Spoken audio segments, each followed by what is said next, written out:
ॐ सोमनाथाय नमः। ॐ मल्लिकार्जुनाय नमः। ॐ महाकालेश्वराय नमः। ॐ ओंकारेश्वराय नमः। ॐ वैद्यनाथाय नमः। ॐ भीमशंकराय नमः।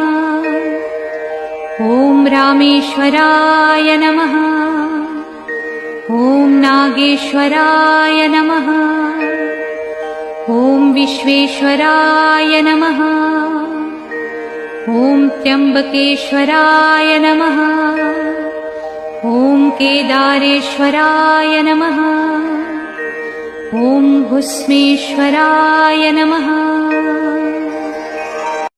ॐ सोमनाथाय नमः।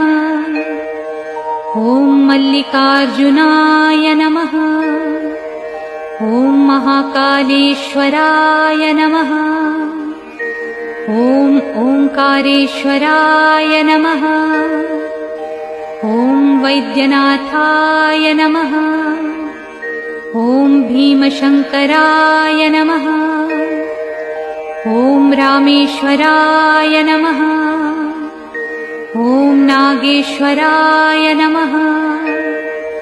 ॐ विश्वेश्वराय नमः। ॐ त्र्यंबकेश्वराय नमः। ॐ केदारेश्वराय नमः। ॐ भुस्मेश्वराय नमः।